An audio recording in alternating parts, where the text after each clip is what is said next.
I am vengeance incarnate. I am justice delivered, and I embrace my destiny.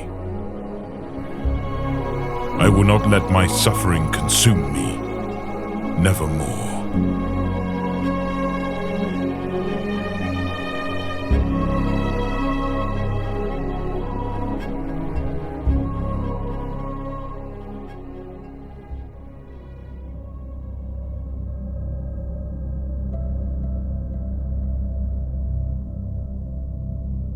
Once upon a midnight dreary, while I pondered weak and weary over many a quaint and curious volume of forgotten lore.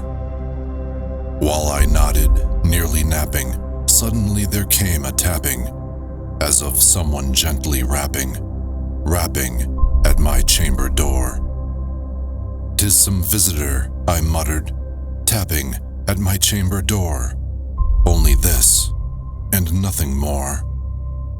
Ah, distinctly I remember, it was in the bleak December, and each separate dying ember wrought its ghost upon the floor.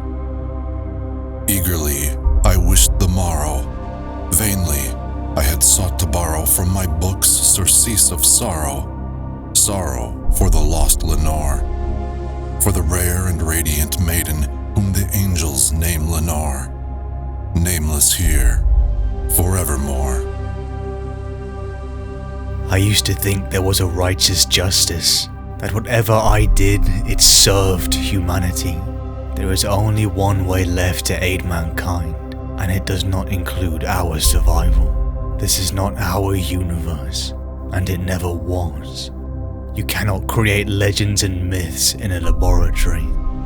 The savior of Deliverance, the Ravenlord, Corvus Corax, a man who ponders weak and weary, lost in the melancholy of a cruel universe, or vengeance incarnate, the Black Death to the traitors of the Imperium, the Primarch of the 19th, the Raven Guard.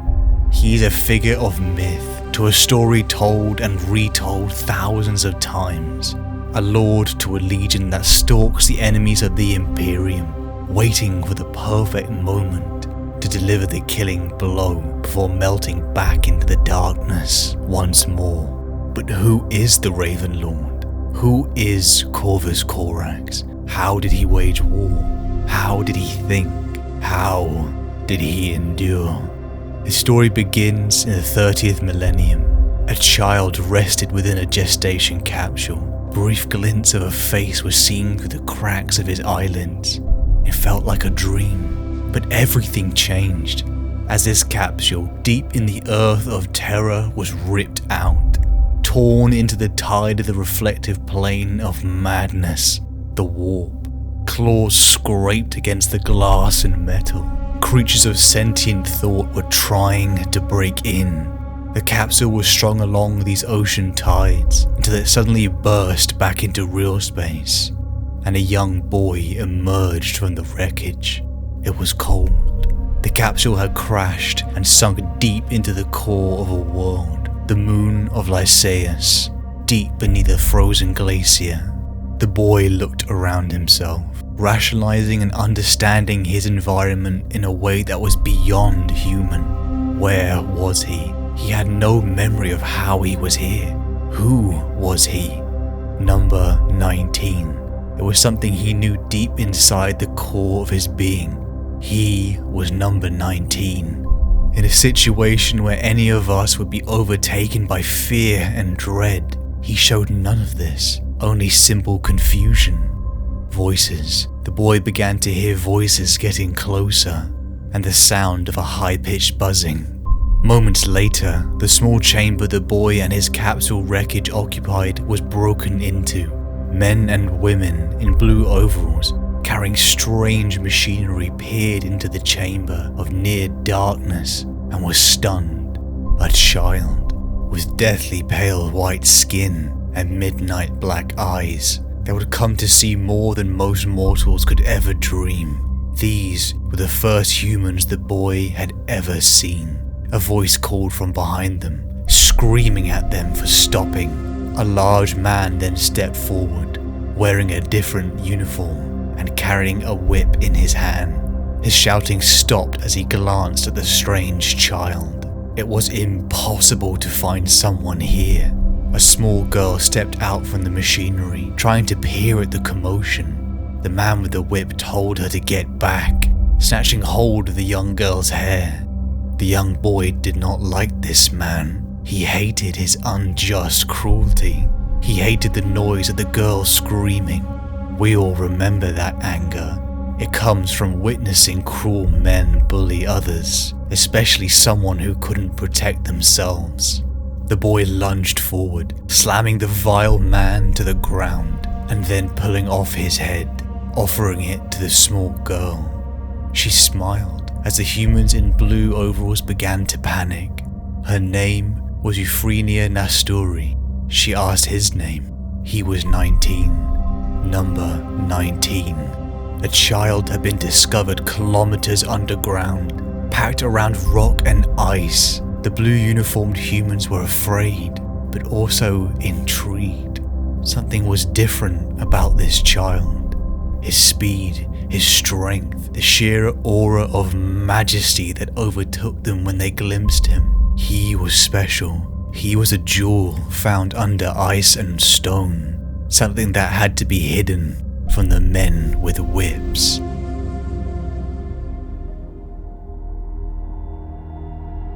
Terra, the epicenter of the emerging Imperium of mankind. It is the late 30th millennium, and a great host of warships, numbering in their thousands, are launching to the stars to reunite the lost colonies of mankind. The Great Crusade had begun. The Emperor, a figure of immense power, is seeking to bring humanity out of the horror of the age of strife, but he also seeks to find his sons, his Primarchs, scattered to the stars by creatures of sentient nightmare. Like how the Primarchs were sons to him, the Emperor created legions of warriors that were sons to them, the Legiones Astartes. It was the 19th, the Raven God, who were created with the meshing of tribal humans on Terra and the gene seed of an ashen-skinned, dark-eyed boy, whose location was thought to have been all but lost. The 19th Legion launched with the Great Crusade, absent of a Primarch, and quickly built a bloody reputation. Its warriors' capacity to switch from cold, impassive scrutiny to swift, brutal action soon made the Legion the subject of dread amongst those who would deny unity with the Imperium. They were brutal and efficient, but oppressive and uncaring. They were cut from the same cloth as the men with whips, the men that the young boy despised. Millions of miles away in Segmentum Tempestus, the strange boy had arrived alone on the moon of Lycaeus. He had landed on a prison world that orbited the world of Kievar. The humans in blue overalls were slaves, innocent or not. Thousands from the planet of Kievar had been cast to this brutal mining prison. Generations condemned to a lifetime of service in the cold and dark mines of this moon by its tyrannical ruling tech guilds. They were a malnourished, tortured people who faced cruelty and injustice daily. It was these people that found the strange child, buried deep amongst rock and ice. The prisoners of Lycaeus took him in. They saw that he was special and feared what would happen to him if enslaved by the prison overseers. They gave him shelter, they gave him sustenance, and they gave him love, and they gave him a name: Corvus Corax. The prisoners put their own lives at risk to keep him safe. They gave him their wisdom, as the boy received lessons on philosophy and politics. With their frozen fingers they sewed him clothes that didn't fit for long, as the boy began aging faster than any mortal man. He had friends, such as the small girl Euphemia Nasturi, and others, like the brothers Bran and Agapito Nev. He had connections to ordinary people. Corax spent years in the dark and damp conditions in the subterranean prison. He was impressive, gifted with an innate fierce intelligence and imbued with a natural sense of justice that was tempered by his teachers, who understood the importance of teaching him humanity and patience. He was gifted in other ways too. When one night, under the tutelage of one of his teachers, a surprise inspection caught them off guard, Corax was almost found. As the guards peeked into his hiding spot, he was ready to fight, preparing to rip them apart. But when the guards looked directly at him, there was silence. They didn't see him. His will to hide had manifested physically. Corax had already made the shadows his home, but that night he became its master. He could make people not perceive him. Corax began to explore the prison, growing and learning from the millions who suffered under this unjust, tyrannical rule. He was born with a complex understanding of science and technology, but he was complete by love, the people of Lycaeus' love. They gave him everything, and so now the young man, who for years had seen how his family had been mistreated, made a vow. He promised to free them. Corax planned for war.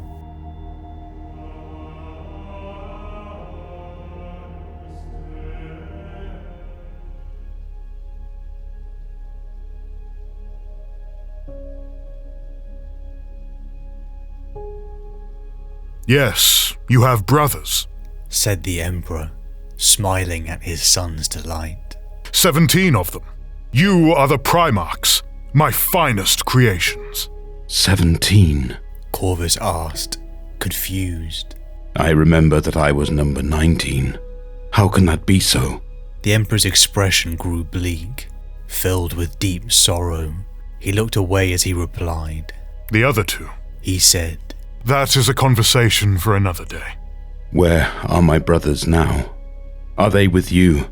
You and the other Primarchs were snatched from me by the strange powers of the warp, thrown across the galaxy on unnatural tides. That is how you came to rest beneath a glacier on this moon.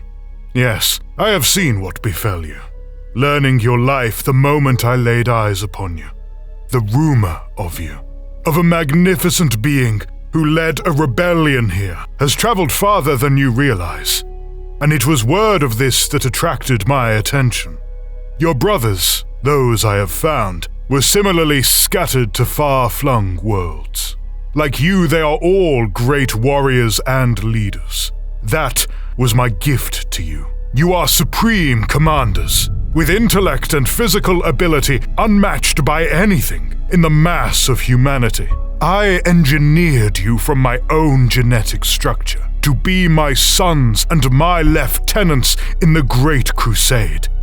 What is this crusade? How many of my brothers have you found? Most of them, replied the Emperor. I have vast armies, the Legiones Astartes. As you are crafted from me, so they are crafted from you. The Primarchs are the generals of those armies, leading humanity's reconquest of the galaxy. The long night, the age of strife, has ended. The remnants of the old empires smolder out in the darkness, the dying coals of humanity almost smothered by dark. The Great Crusade fans the flames into life, bringing with it reason to drive out superstition, enlightenment, to replace barbarism. With your help, I will unite humanity and lead mankind to rule the stars. There was so much to take in, but Corvus knew it to be true. Not only the words of the Emperor seemed certain, the idea of what he described meshed with a much deeper feeling, knowing he was a Primarch, that he had been created to fight and to command, explained much that Corvus had never understood about himself, on a level that he understood in his spirit, and was encoded into every cell of his body. Corvus knew what he was. I swear my loyalty to you, said Corvus, sinking to one knee in front of the Emperor. He met the Emperor's gaze and felt elation like no victory had given him before. I am your son, your Primarch, and your will shall be my command. That is good, said the Emperor. I have an army waiting for you. They are the Raven Guard, highly decorated and distinguished in my campaigns already. When you are ready, you will assume command of the Legion. Am I not ready now? Corvus said, having been elevated and then deflated by the Emperor's words. Not yet, my son, said the Emperor. But soon you will emerge to join your brothers and take your place at my side, and at the head of the Raven Guard. First, though, tell me of Kiavar. What are your intentions? To bring peace to both the world and its moon, and to heal the wounds of the past, said Corvus. With your help I will succeed. Peace is the hardest goal to achieve. Victory, the cessation of war, the demilitarization of our opponents. These we can obtain with might of arms and perseverance. Peace, that is an altogether different beast. Corvus frowned, but nodded slowly. The Emperor sipped from his glass, his gaze unmoving. Tell me again, then. Tell me of the wounds you and your followers inflicted upon this world, and of the peace you would bring to it with my help.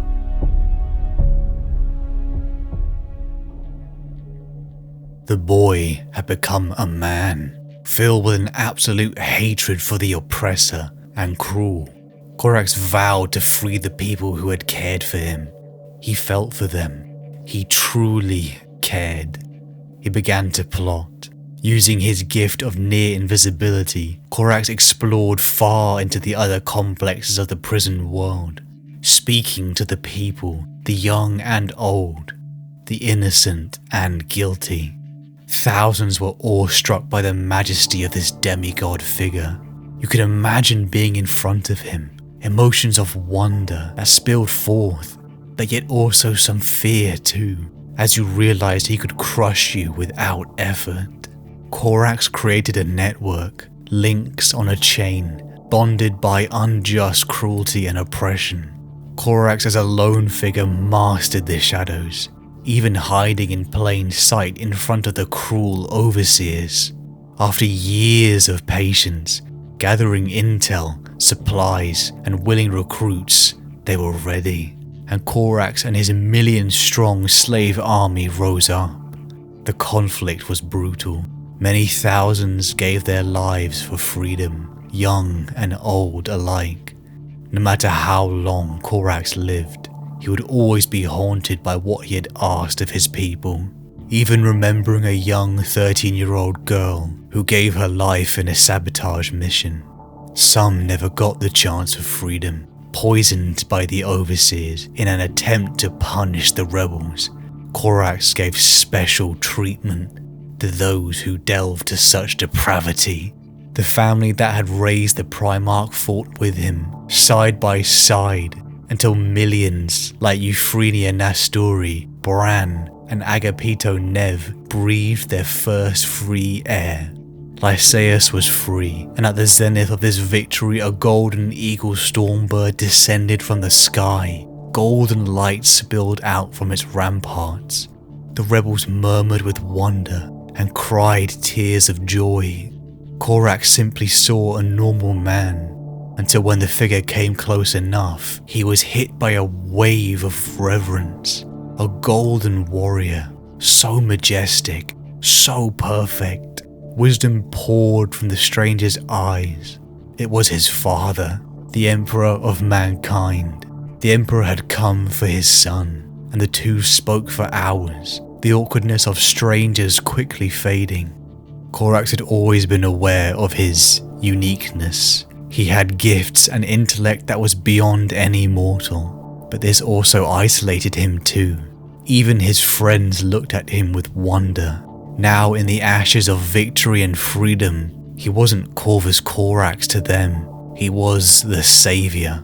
But the Emperor told him of his brothers, his equals, people who could truly understand him. He was elated, perhaps deep down relieved that there was a way to alleviate the loneliness that comes from leadership.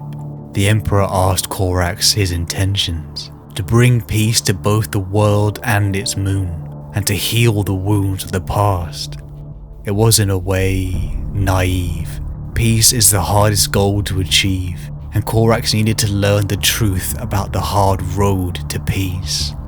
The Emperor left Corax to finish the war he had started, returning when he was ready.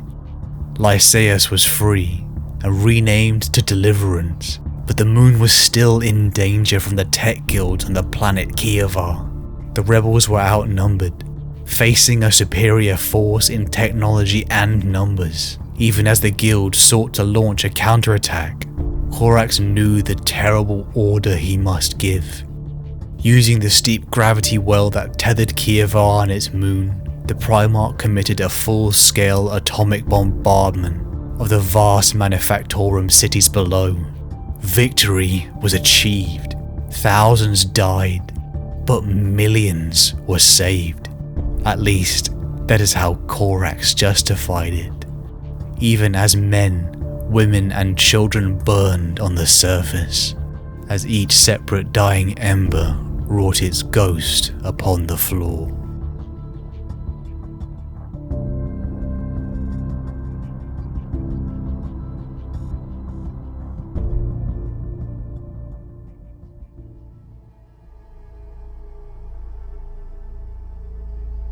The first axiom of victory is to be other than where the enemy desires you to be. The first axiom of stealth is to be other than where the enemy believes you to be. The first axiom of freedom is that justice without force is powerless. Force without justice is tyranny. The war was over. Thousands lay dead because of the actions of Corax. He had learnt the lesson the Emperor had spoken of. Peace was the hardest thing to achieve. Corax now had to heal the wounds of the past, the hatred of the enslaved and the hatred of the previous enslavers. But this goal of the Saviour of Deliverance would have to be put on hold, as something greater required his blood, sweat and tears, the Great Crusade. With the liberation of Deliverance and the surrender of Kievar, the system was brought into the fold of the Imperium. Corax held true to the vows he gave that day he met his father. I am your son, your Primarch, and your will shall be my command.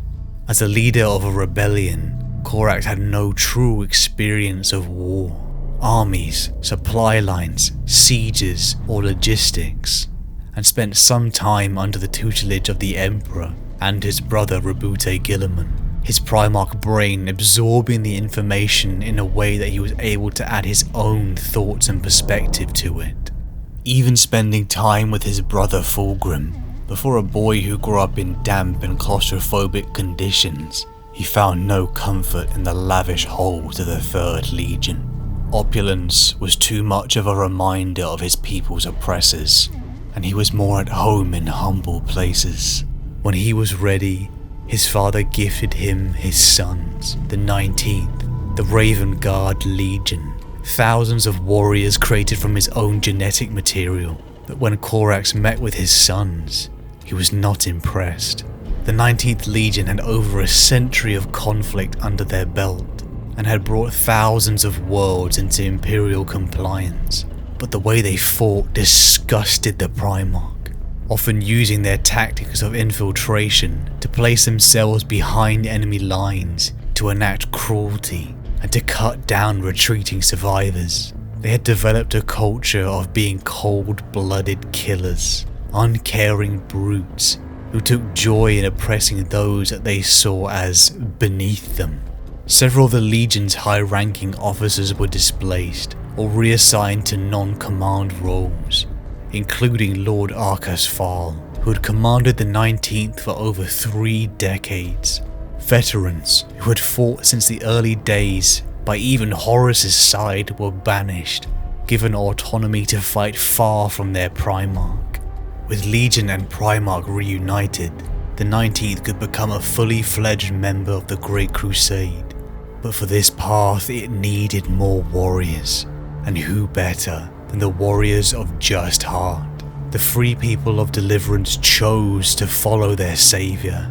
Many of us understand what it is like to truly believe in someone and be willing to go to hell and back for them. In their thousands they joined.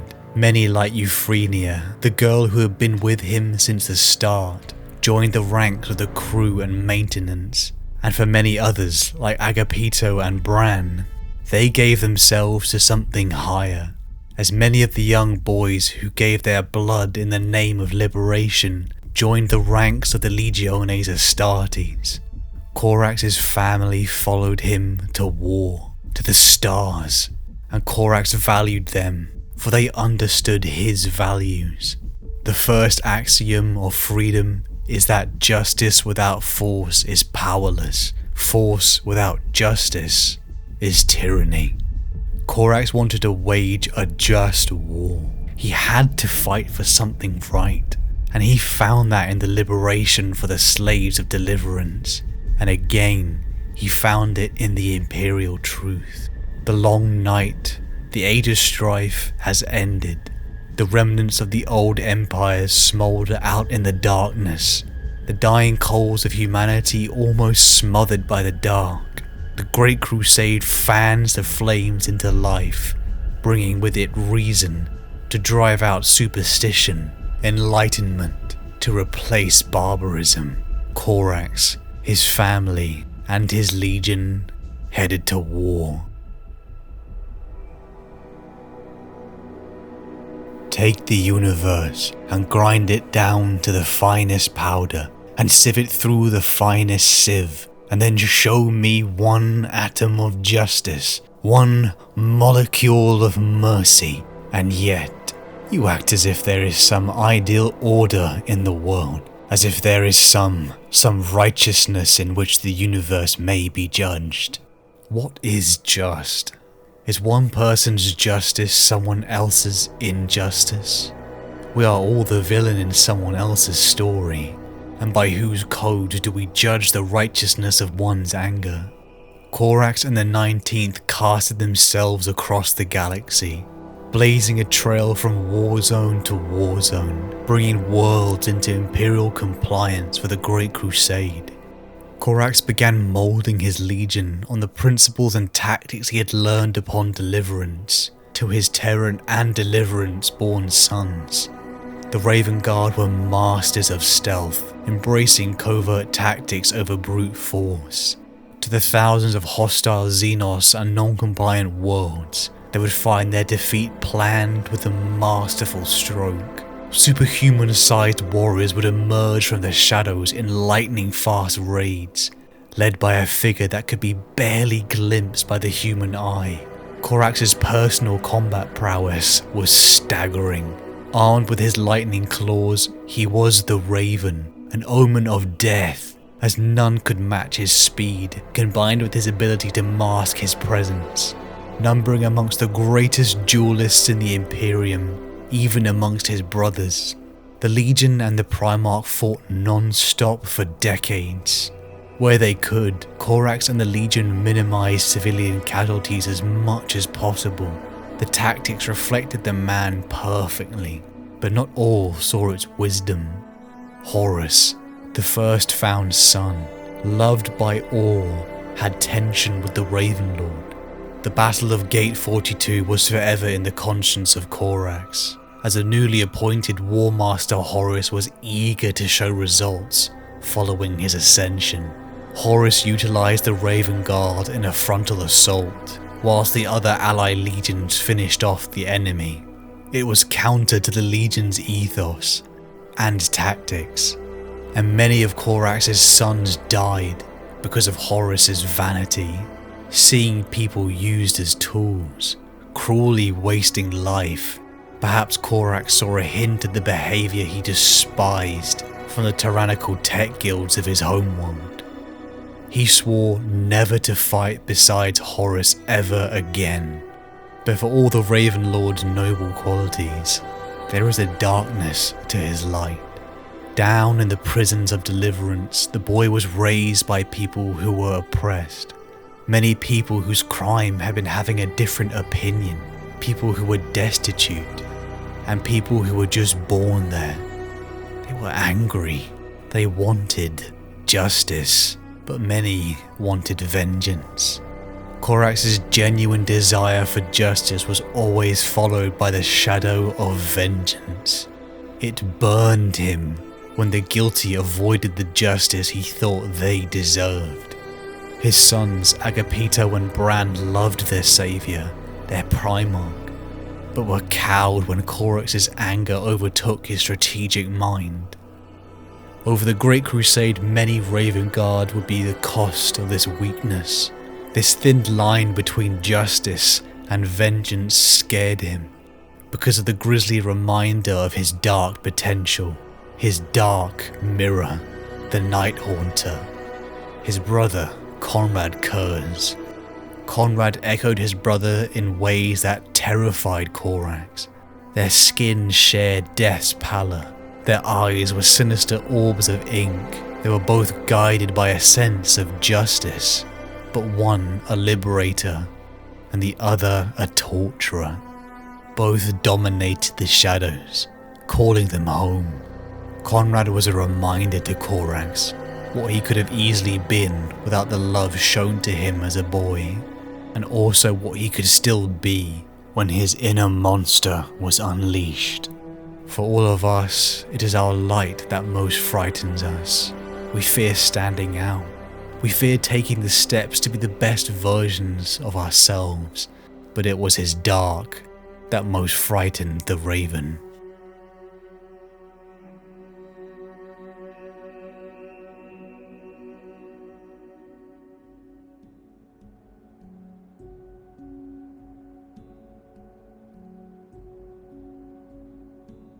Then this ebony bird beguiling my sad fancy into smiling, by the grave and stern decorum of the countenance it wore.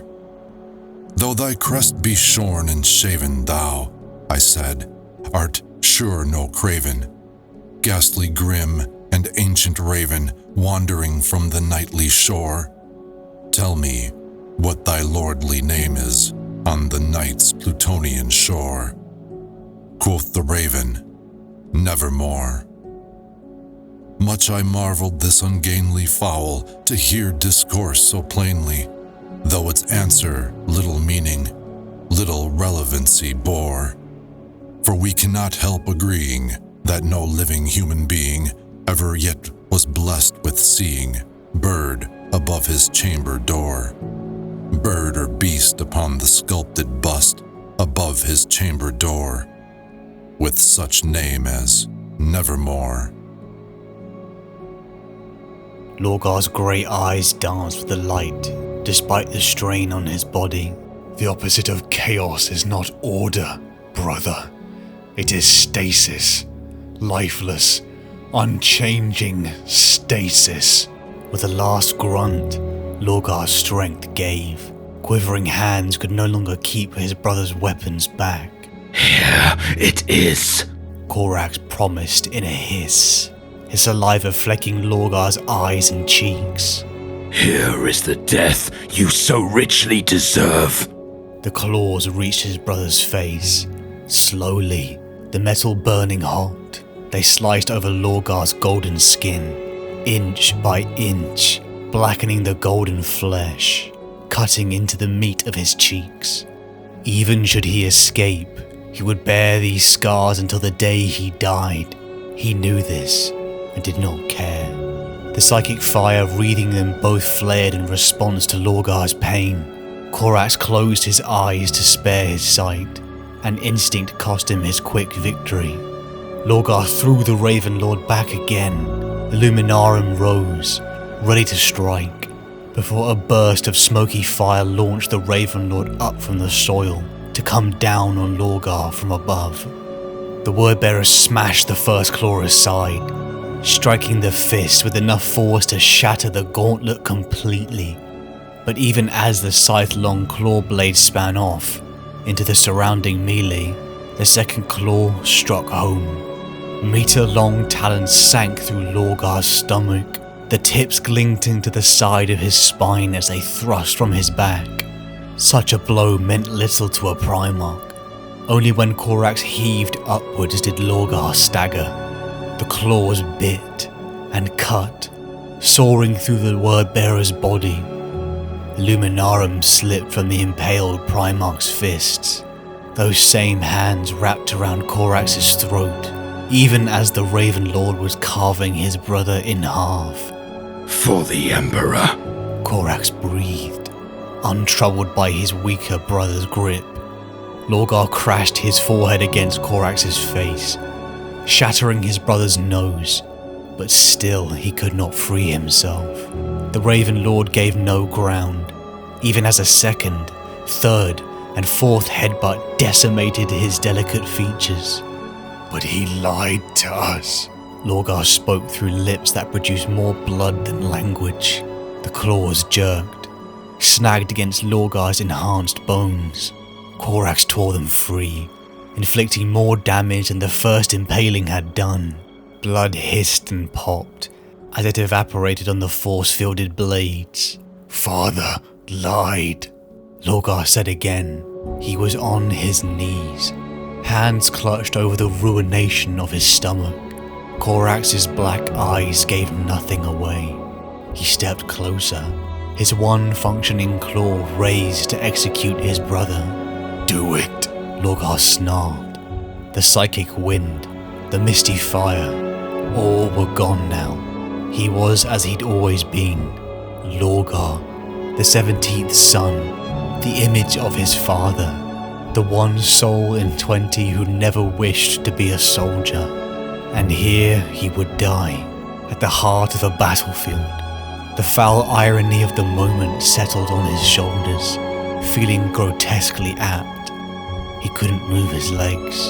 His body was a temple to nothing but pain. He could barely even see his executioner, for his psychic efforts had left him quivering with both weakness and a vision-blurring ache in his mind.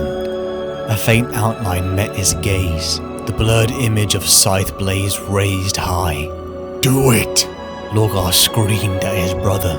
The claw fell and struck opposing metal. Corax looked to meet eyes as black as his, in a face as pale as his own. His claw strained against a mirroring weapon, both sets of blades scraping as they ground against each other, one claw seeking to fall and kill, the other unyielding in its rising defense. Where the Raven Guard's Primarch's features were fierce with effort, the other face wore a grin. It was a smile, both taunt and mirthless, a dead man's smile, once his lips surrendered to rigor mortis. Corax, said the other Primarch. Curse. Corax said the name as the curse it was. Look into my eyes and see your death, said the progenitor of the Night Lord's Legion. Horus had betrayed the Emperor. He had betrayed them all, and with him 3 more legions had risen their flags of treachery. It was unthinkable. Corax had no love for Horus, but he respected him. He was the best of them. The Raven Guard, Iron Hands and Salamander legions were dispatched to the Istvaan system to bring the traitors to heel. It was legionary against legionary, Primarch versus Primarch. The battle began.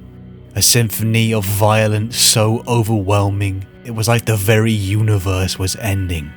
The greatest soldiers of humanity fought tooth and nail, surrounded by explosions and fire the size of titans. Warriors clashed, drowning in the mix of mud and blood. Corax and his Raven Guard attacked the traitors' flank, each side suffering heavy casualties. The first wave had struck the traitors in their entrenched position, and now prepared for a retreat to cycle in their reinforcements.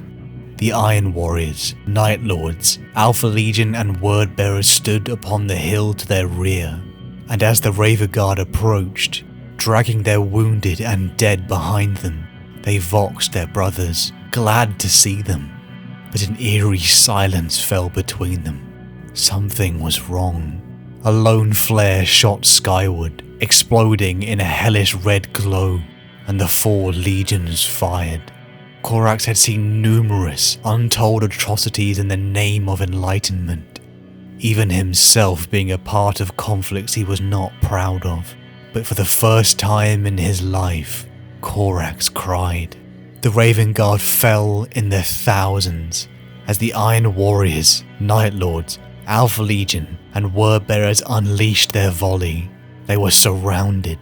Corax leapt from each pocket of the conflict, fighting like a warrior possessed. The Ravenlord flew at the traitorous Astartes, trying to buy space and time for his sons. Thousands fell to his lightning claws until he saw him. Lorgar. Corax on his metallic raven wings thrust himself at his brother, who was now wreathed in a dark psychic energy. The Primarchs clashed, Lorgar screaming over the sounds of ceramite clashing, justifying his actions. Corax didn't understand. Why? Why were they doing this? What madness has taken you all? Corax overpowered his brother, impaling him on his claw. His anger boiled over, but before vengeance could be his, an opposing claw matched him. Eyes as black as midnight stared back. Curse, the Night Haunter. Corax had Lorgar mortally wounded, but could he take them both? The Ravenlord made a choice and retreated, using his jet boosters to launch himself back towards his sons, a decision that would come to haunt him. The Raven Guard was surrounded. For weeks they were being picked off. The 80,000 strong legion were massacred to a few thousand, scavenging ammo and armor from the dead. They were chased onto a mountain by Angron and his World Eaters. Corax and his sons preparing to make their last stand, when in their most dire moment, a single cruiser dived into the atmosphere. Bran, captain of the Avenger, had penetrated deep into enemy lines and gunned down to the surface to rescue his legion. Corax and the last 1,000 Raven Guard hauled themselves to safety.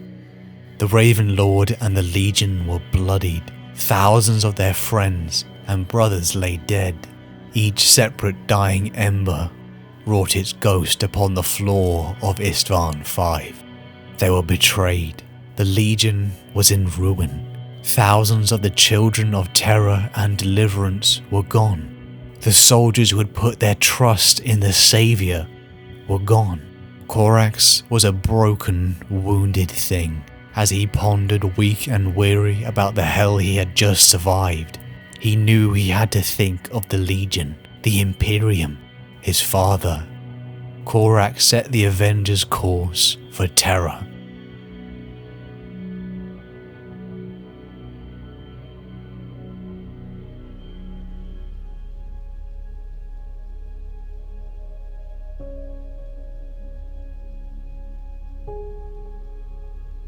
The Emperor's eyes were open, glittering orbs of gold that bored into Corax's soul. Motes of golden energy danced in those orbs, but their look was not without kindness.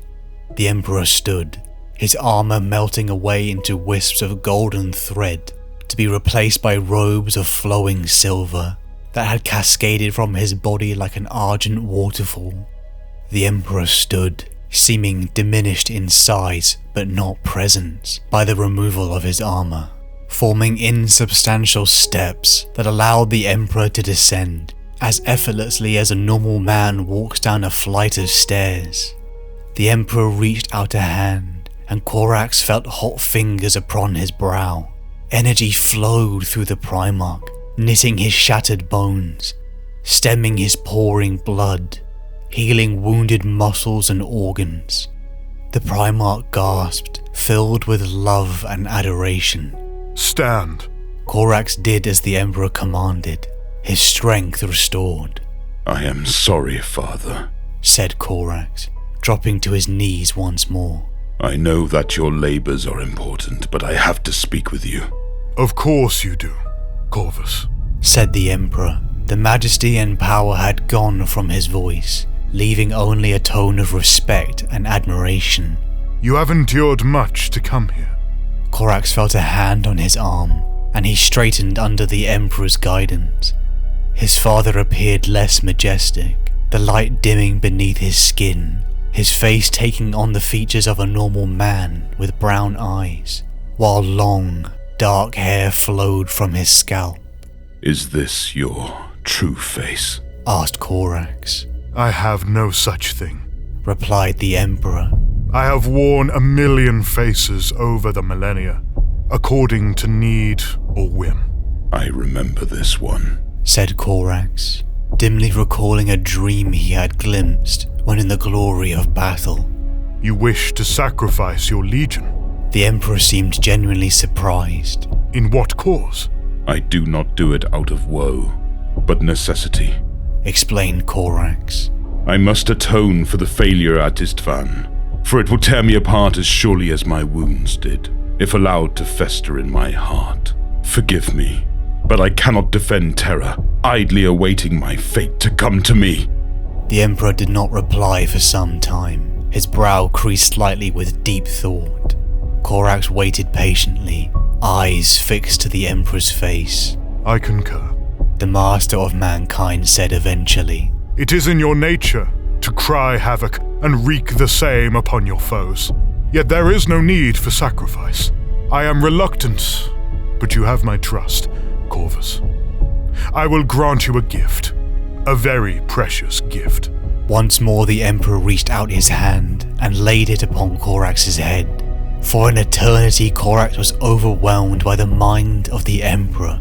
An existence that had spanned more than 30 millennia tried to crowd into the Primarch's thoughts, sending pain searing through him.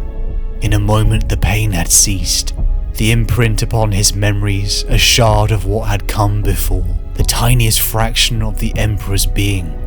Still reeling from the psychic onslaught, Corax wondered if this was how the Astropaths felt during the soul binding, their minds conjoined with the psychic might of the Emperor. Flashes of new memories coursed through his thoughts, blocking out all other sensation. A succession of images burned into his psyche. Corax realized his eyes were closed, and opened them. The Emperor was watching him, waiting patiently for his son to explore the gift he had given him. You have given me the secrets of the Primarch project, said Corax. His voice was a whisper of amazement. The parts that were relevant to the creation of the legions, yes, said the Emperor.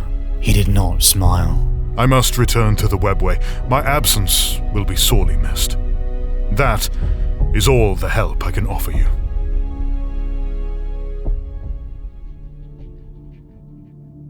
Corax was broken, both spiritually and physically. He and his sons were shaken by the apocalyptic battle they had just endured. For 98 days they had been hunted by bloodthirsty warriors, but they were not safe yet.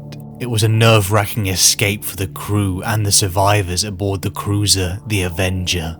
Utilizing the Legion's unique reflex shield technology from Kievar, they were near invisible, and meandered through the traitorous fleet's blind fire for days, unnerved by the possibility of a lucky shot.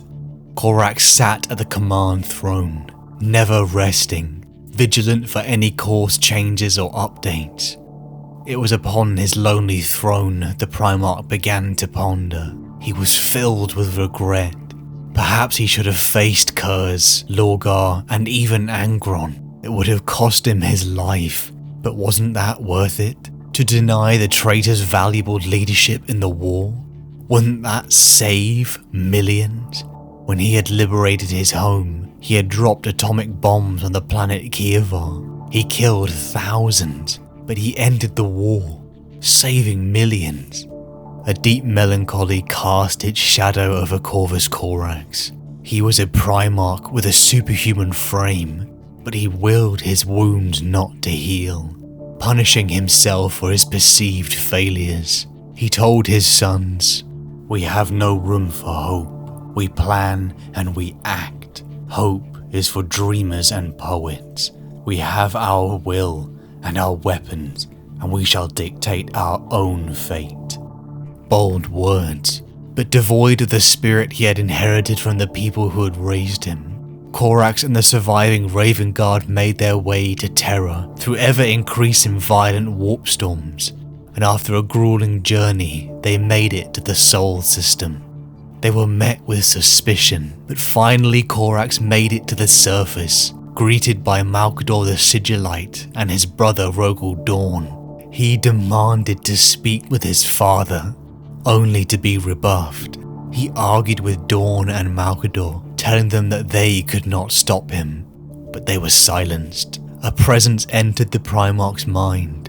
Corax saw a vision of the Emperor straining with concentration upon a throne of gold, until he opened his eyes. The golden light enveloped the Ravenlord. You can imagine how it feels to stand before the full power of the Emperor, like staring directly into the heart of a nuclear reactor, a roaring mass of unbridled power, but combined with an overwhelming sense of majesty and love. The Emperor healed his son. He filled Corax with hope and purpose again. Corax wanted to rebuild his legion. He wanted to atone for his failure at Istvaan. He wanted to fight back, and his father granted him his wish. He granted him the secrets of the Primarch project. He gave him a mental key to the secret gene laboratories deep in Terra. It was a secret Corax had promised to guard with his life, the Emperor making him swear to destroy even his own sons in its protection. The Raven Guard were not designed to fight behind walls. Their tactics of stealth and hit and run were where they excelled. With this gift, Corax could rebuild the Legion and harass the traitors behind their lines, and also prove to the various worlds of the Imperium that Horus was not invincible, and that the Imperium was worth fighting for. Corax was grateful. He asked the Emperor why does he not sail from Terra to deal with the traitors directly. It was then that the Emperor revealed that this war was about more than Horus, that the true enemy came from the warp, and the future of the species was at stake. Demons. Demons were the true enemy, and the Emperor was fighting them as they spoke, fighting them within the Eldar's webway tunnels located deep below Terra. This required unparalleled concentration, so the Emperor was locked upon his golden throne. This was a war unlike any humanity had ever faced. For Corvus Corax, the Horus Heresy had truly begun.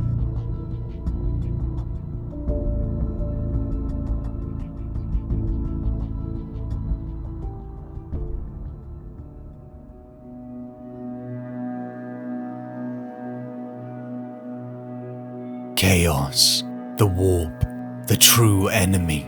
Upon the apocalyptic fields of Istvaan V, Corax and the Raven Guard caught their first glimpse of the influence of this true enemy.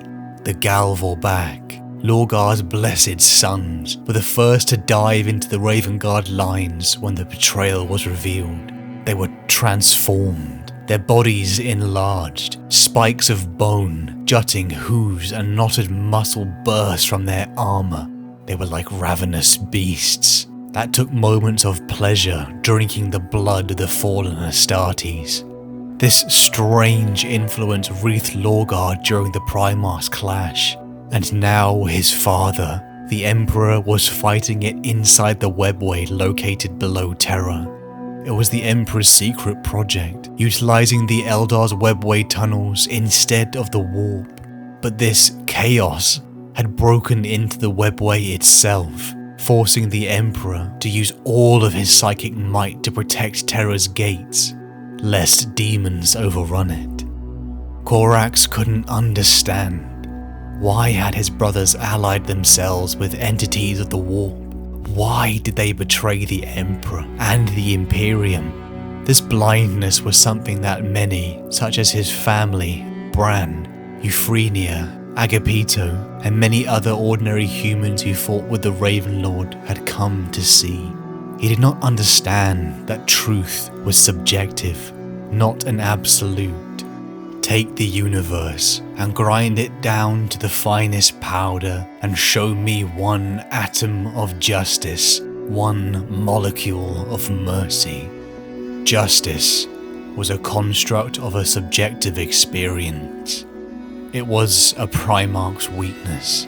Corax believed so completely in the Imperium and the Imperial truth that it shocked him when others didn't feel the same as him. It was the wisest choice. It was the best choice for the species, and yet many over centuries had refused compliance. His naivety in understanding that some people are just looking out for themselves was a human weakness.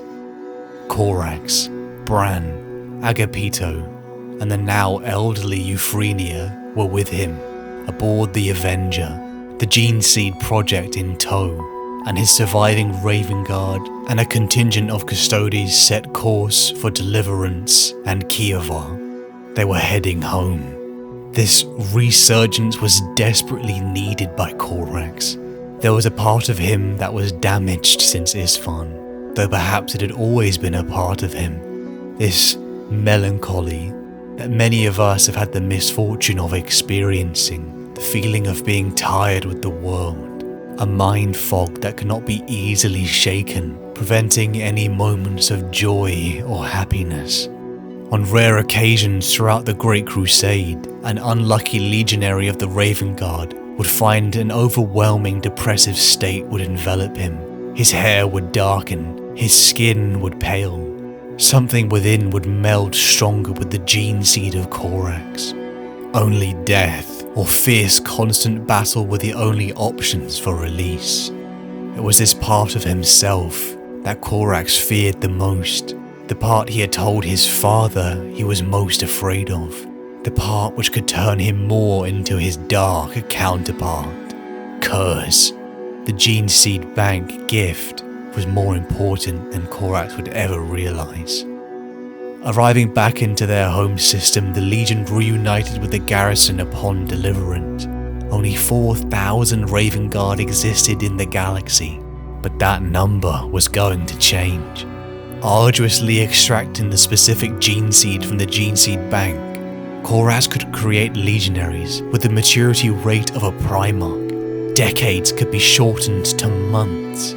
The experiments continued for weeks inside the training fortress, the Ravendell. 500 aspirants underwent the new process, combining with the gene seed of Corax, and the results were incredible. Fully fledged Legiones Astartes emerged in a matter of weeks. Though lacking true combat experience, they were the future, the salvation of the Legion, and Corax's mind. The process for 2,000 more began, but it was not salvation, but disaster that lay upon the horizon. The escape from the bloody fields of Istvaan was a miracle. Bran and Euphrenia aboard the Avenger bursting through a gap in the enemy lines. It was almost too good to be true. The fact that the Avenger should have been garrisoned back upon Deliverance had not escaped the Primarch's mind. Commander Bran knew the Primarch would not take well to the truth, that dream visions had been the source of his rescue. Corax's melancholy was obvious to one who had known him his whole life. Upon returning, the Primarch had even murdered a word-bearer captain who had been with the Legion for decades upon Deliverance following the Edict of Lycaeus. Corax told his sons he could smell the taint on him. This melancholy seemed to lift with the success of the first 500 new Astartes, donned the Raptors, but all went to disaster with the next batch of 2,000. Corax's suspicion of Istvaan had been well placed. Alpha Legion Astartes, upon the killing fields of Istvaan had infiltrated the survivors of the massacre, grafting the skin of the Raven Guard's fallen comrades onto their own. These hidden agents struck in tandem with a rebellion exploding upon Kievar. Corax's words, to bring peace to both the world and its moon, and to heal the wounds of the past. It was the words he gave to the Emperor when they first met, but the wounds upon Kievar and its previous Tech Guild masters had not healed. They had festered. Another failure that struck at the heart of Corax. The disguised Alpha Legion operatives tainted the Gene Seed Bank, and the results were disastrous. The new 2,000 recruits began to devolve and mutate. Young Astartes, recruits from Deliverance, gave themselves to their home's savior and followed their ancestors into service, joining the legendary Raven Guard Legion. Men like Navar Hef were excited to become superhuman warriors in the service to the Imperium. Both spikes of bone, scales, feathers, and other mutations began to manifest. They were monsters. Some were so devolved that they had to be locked up. If this disaster was not enough for the distraught Primarch, a force comprising of the rebellious Tech Guilds attacked the Legion. Corax once again went to battle with the very people who had enslaved his family. The fighting was furious. Corax leaping from zone to zone, crushing the enemy, but it was a bluff. The Alpha Legion's true goal was elsewhere.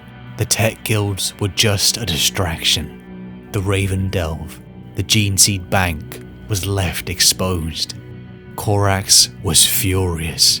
He intended to go to the Raven Delve himself, but Bran begged him not to, saying that he was prepared to destroy the Raven Delve to prevent the Guilders from gaining the Gene Seed. But he could not whilst his Primarch was inside. Corax's son stood up to him. He saw in a reflection his face contorted with anger and hate. He looked like Curse. His chance to rebuild the Legion was gone. His chance for vengeance against Lorgar and his treacherous brothers was gone. His escape from melancholy was gone. But Bran's words tempered him, tempered his lust for vengeance. Corax trusted the mission to his sons, and they all rose to the occasion. Navar Hef and the other mutated recruits locked below the Raven Delve heard the fighting and burst from their quarters and fought off the Alpha Legion operatives, throwing themselves at them without armor or weapons, using their fists, claws, and sheer will to liberate the stronghold. The Raven Guard won, but their hopes of rebuilding was lost. But this war was not over. Corax stood before the 4,000 last Raven Guard. Even his mutated sons stood in their midnight armor. They could still fight, still show the colonies of the Imperium that they were not abandoned to Horus. The sons of Deliverance brightened their father's darkening heart, and Corax vowed to destroy every warp-tainted creature in the galaxy.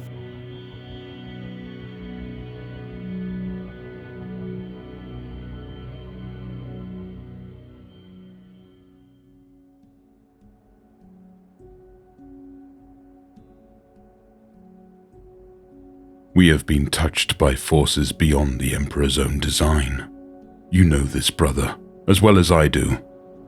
No good comes from that which in evil is born, no matter the purpose or cause. I look at Kurz and see myself. How could the Emperor create such demigods with science alone? Warriors that can withstand tank shells, leaders whose every word must be obeyed, creatures with powers far beyond any Thunder Warrior or Legionary. Why do you think the Emperor decided not to simply recreate his children when they were lost? What unique gifts of darkness did he pass to you? I used to think there was righteous justice. He continued, his gaze moving from Russ to the warriors at the doorway. That whatever I did, it served humanity. There is only one way left to aid mankind, and it does not include our survival, O King of Wolves. This is not our universe, and it never was. You cannot create legends and myths in a laboratory. Other faces were in his memory, vying for attention, demanding that their messages be remembered. You often spoke of the Fenrisian notion of a good death, said the Raven Guard. If there is such a thing, I desire it. I should have taken it on Istvaan. Time and again, fate presented me with opportunity, but I denied it. Against Kurz and Lorgar. I could have ended their vileness. And Angron. How many has he butchered since I fled his axes? Rational, sensible decisions, weighing advantage and cost each time. But mistakes. All. The universe does not want us. It is unnatural that I survived. He sighed, thinking of Marcus Valerius and the red sash he wore so proudly. Visions. Visions sent by the Emperor? I think not. Something else guided those that rescued me. Another hand moved my warriors to intervene at Istvaan. Powers that we do not willingly serve still bend us to their will through the manipulation of others. I was not meant to survive Istvaan, and all that has befallen us is simply a correction of that failing course. Corax paced slowly to the first cell door on the red level. He paused for a moment, repulsed, and driven on in equal measure. It had to be done. Inside, he found a creature crouched in the corner, its skin white beneath clumps of thick black fur, its eyes round, ebon discs that stared at him without any obvious intellect. Even so, he could not ignore the similarities, the pale flesh and the dark eyes. They had fought the war, and they had won. Now was the time to put right the assertion he had made to the sorcerer Natherkin on the forge world of Chonstax II. I have made several oaths in my long life, but I have been careful to swear only those I could fulfill, except for one. He told the beast. He crouched next to the pitiful thing, and it shuffled closer, comforted by his presence, though the sight of it broke the Primarch's heart. One I now think may be beyond me. I looked into the face of our enemy, into the heart of the force that had corrupted them. I knew that, even if we killed Horus, that power could not be eradicated completely. Chaos will return with ever greater strength if we allow it. If we give it the vessels it seeks, and feed the ambitions that drive the weak to its embrace. Corax recognized the adoration and trust that radiated from the deformed raptor. He laid one massive hand upon the former legionary's head, and the fingers of the other curled around his throat. The creature's mouth worked a few times, and drool dribbled over Corax's hand and fell to the floor in thick gobbets. I remember everything, and I remember my exact words before I sent that fiend back into the warp vortex that had birthed it. Tears stung the Primarch's eyes. I promised him I would destroy every warp-spawned, chaos-tainted creature in the galaxy before I die. The mewling, growling thing that had been Navar Hef met his gaze. And I have always kept my promises, my son.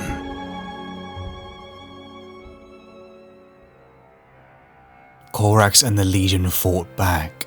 On his metallic raven wings, he led his sons on a lightning campaign behind the traitors' lines. The worlds garrisoned by the traitor legions found danger in the shadows. Out of nowhere, Astartes in black armor, some with monstrous forms, cut them apart. Any chance of fleeing was met with a demigod figure that appeared from nowhere. Worlds were liberated, and by the time the traitors had learned of the assault, the Raven Guard were already at their next target. For years, Corax and the Legion fought in the shadows, but the cost of the heresy over time began to weigh heavy upon him. He learned more about the enemy, Chaos. He despised its corruption. he hated it.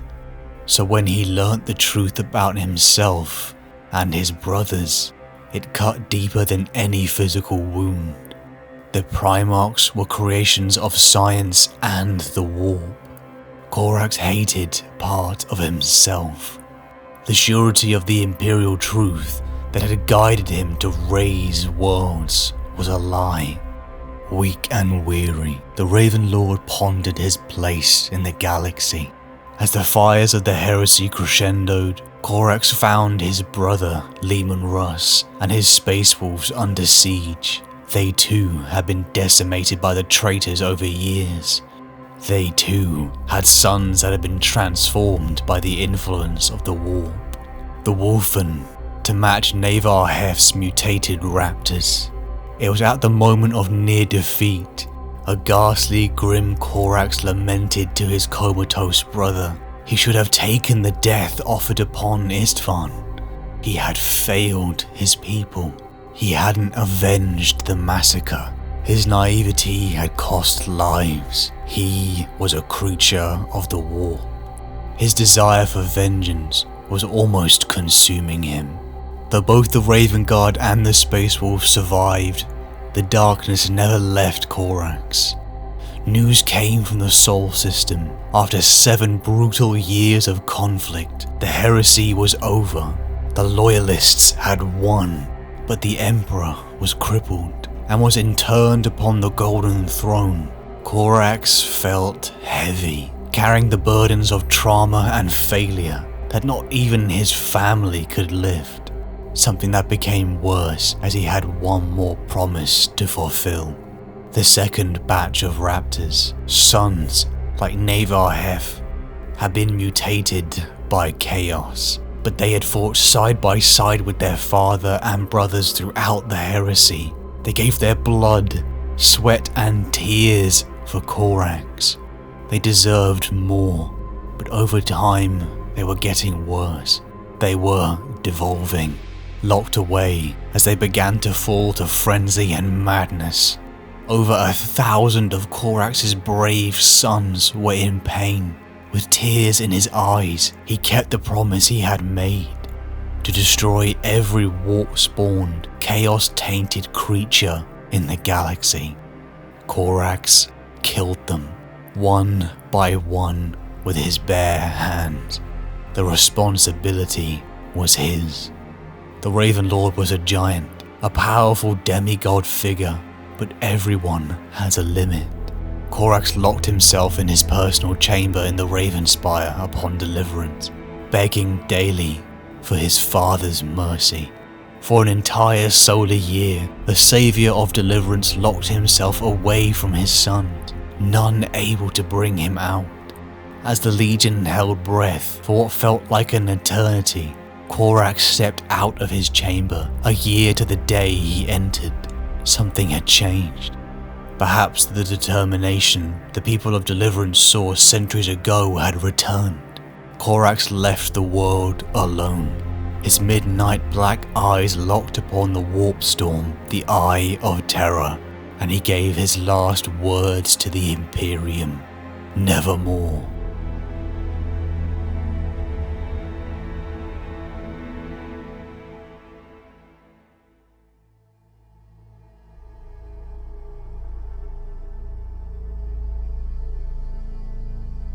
Forks of black lightning leapt from an outstretched hand, rippling through the body of a word-bearer, greasy smoke issuing from a rent in the warplate. The legionary collapsed. "We have to fall back across the portal bridge," said Kaltar. "We must fetch Lorgar." "Fetch Kaltar."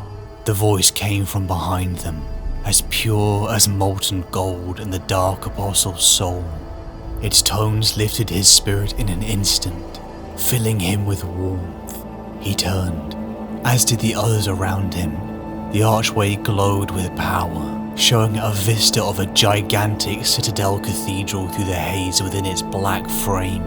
In front stood a gigantic figure, thrice the height of the legionaries, a golden-skinned entity wrapped in a cloak and robe of flame-room shape that swirled from its body.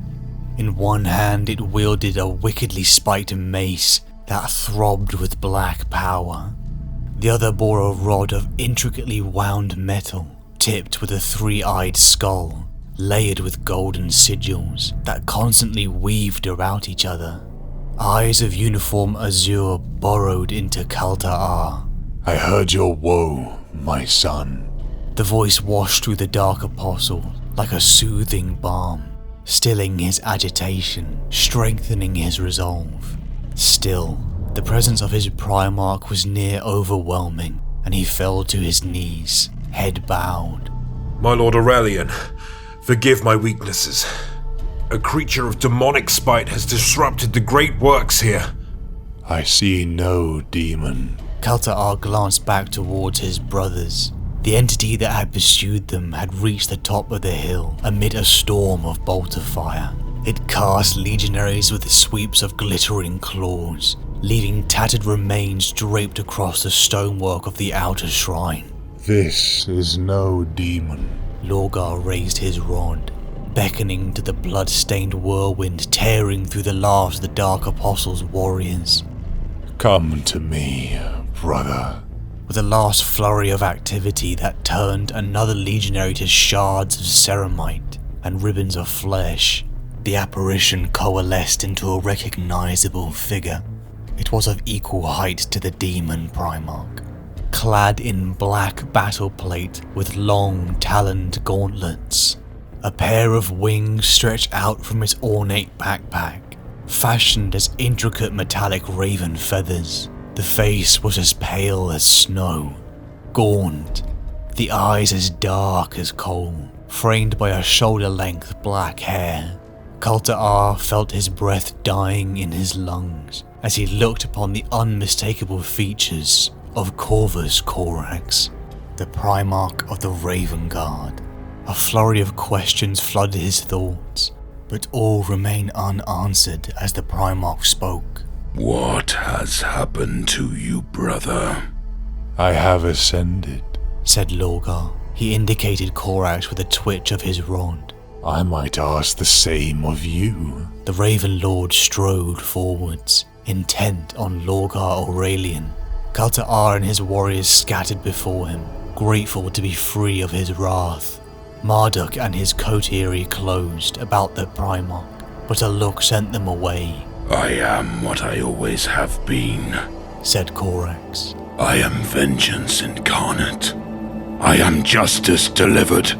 This place beyond the veil has revealed what we all are. Underneath the veneer of humanity our Father crafted for us, we are of the warp. Have you come to make an oath to the powers that are your true creator? No. I swore to destroy all chaos taint from the galaxy. You will be the first fallen brother to die beneath my blades. I am not the creature you fought at Istvaan, said Lorgar, raising his mace. Nor am I! Kalta'ar barely followed the lunge of Corax, so swift it was. A black wind threw him aside as dark fire crackled from the rod of Lorgar, with a thunderous shockwave that hurled the Word-bearers to the ground. The two demigods clashed.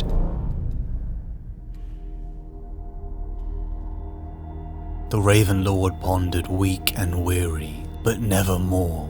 The boy from Deliverance, who had been embraced by an oppressed people who filled him with an innate sense of justice, to a young man who learnt to master stealth in the shadows of a prison, promising to free the people who loved him. The young man had friends and family, but he always felt different. He was the savior. He was surrounded, but alone, until a figure wreathed in golden light descended from the sky. His father, the Emperor. He completed him, and he gave him all he needed to fill the hole in his heart. The man became a Primarch to the Imperium of Man, trained by the best of the Imperium, believing with every fiber of his being in the Imperial truth. He took his people to the stars, and they fought the worst the galaxy had to offer. But Corax's human weaknesses slipped through. The resentment of the people who had suffered was reflected within him. He despised opulence. His need for justice skirted along the edge of vengeance. It was an anger that would bubble to the surface in his worst moment. Always fearful of becoming like his brother Curse. He was honourable, kind and fair, and was filled with purpose, until he lost nearly all of his sons upon the field of Istvaan. His spirit was damaged. A melancholy gripped him, dragging him down to that sunken place. But he kept moving forward. He found a way to rebuild his legion, a way to rebuild himself, and erase his feelings of guilt for surviving. But this hope was taken from him when his sons were corrupted, and the Legion's future could not bring him atonement for his failures. But his sons were there for him. They fought the betrayers with the last of their strength for years, as the fires of the heresy raged on. But then he learnt the truth, that his foundation upon which he had condemned worlds, the imperial truth, was a lie. Demons were real, and a part of him was of the warp. He'd already hated his own failures as a man, but now he hated his very being. As the heresy drew to its close, his father was gone, forever locked upon his golden throne, just when he was most in need of guidance. Then his Raptors, his mutated sons, who had fought throughout the heresy despite their corruption, began to devolve. So he put over 1,000 of his sons out of their pain, bearing the responsibility of another failure. His limit had been reached. The darkness had overcome him, and he lay in that mind fog, wallowing in the despair caused by centuries of pain and suffering. But something changed. A universal truth found him. The truth that is inside all of us is the capacity for change. He let the fear go. He embraced what he was. He was a creature of the war. I am vengeance incarnate. I am justice delivered. He could be the vengeance of the Imperium. He could be the justice that the traitors so richly deserved. Here lies the Ravenlord, hunting down his treacherous brothers as a shadow in the warp. A creature of justice, leaping from the darkness. Nevermore would he suffer treachery. Nevermore would he fail anyone. Nevermore would he fail himself. Nevermore would he let justice go undelivered. Nevermore.